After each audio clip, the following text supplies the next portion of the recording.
Now, the hardness in the grading actually comes from the fact that we're teaching coding. So I'm not reading code, trying to figure out how it runs in my head. Okay, now obviously the good students have got code that's well written, and runs, so you get the full marks. Easy, those are easy ones, right? The problem is when the code is wrong, right? And then I'm trying to mentally figure out how wrong is wrong, right? Because typically the way it works is that there's a right solution, there is a wrong answer, and you figure out mentally how to massage the code to make it right. And basically the distance from the rightness will be how many marks you dock off, right? So it's just a lot of this mental gymnastics whereby we have to actually look at code and run in our heads to assess the wrongness of the code. And that's a little annoying. And yeah, but it's okay. I have done also great essays. Okay, I must tell you, I will take code anytime. All right. I mean, honestly, so I decided that although I can probably teach writing and grade essays, I definitely prefer grading code to grading essays. I'm much faster.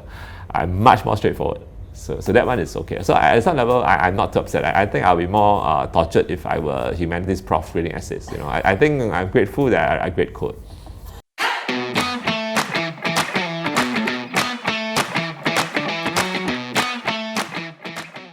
There was a time when a student just suddenly appeared at my door and said, "Aaron, something happened to me, and the only person I thought of is you.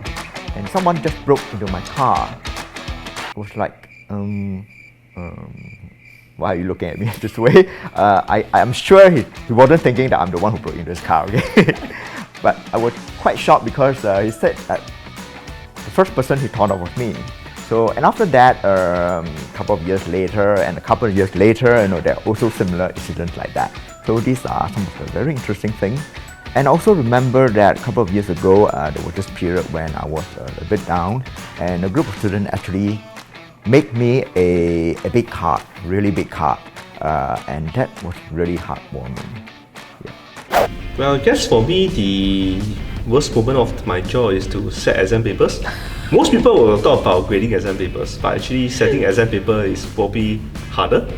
Yeah, you need to set a paper that keeps a student occupied for 2 hours. It needs to be a comprehensive paper that tests every topic. You need to have basic questions, you need to have questions that challenge the better students. So it's always a challenge to craft a good paper, so-called.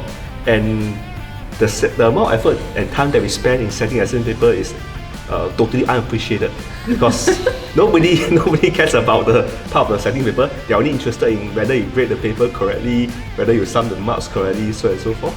Yeah, but to us actually the biggest challenge is the setting of the paper itself. Sometimes it can take us as long as 2 to 4 weeks to set one paper, and then every day we receive the reminder from the emails to submit our exam paper, and you get really stressful, and you still have to set a good paper. Yeah, so I think this is one of the moments that I really hate about this job. I think actually for example our discipline computer science, there are actually a few topics that's really hard to understand, but then when you actually understand, you really have that moment of eureka, right? That you really find a rush of discovery. I thought it's really fulfilling to be able to actually bring that moment across. So when you teach students for a particular very, very hard topic, right, but the moment they get it, that's the moment that you get a rush, right? So you get addicted to that feeling in a sense, right? Then you keep wanting to do it, right? So sometimes when I teach a lecture for a particular good explanation or that I think I did well, yeah, I do get that rush of, high. Correct. When you see that they discover something, right? Because you actually put it that way or whatever, right? Then there's something that will keep you going for a long time. Yeah. Yeah, exactly. You can literally see in their eyes when they go, "Oh, that's why it's like that." That's a wonderful feeling. Yeah. One of the nicest aspect of teaching is that you get to interact with friends. Like just today, even though it's a vacation, I have my student knocking on the door just now. Just knocking the door and asking me, "Why are you here? This is vacation." I mean, he was here to collect a cert. So what this goes to show is that it's not just a job.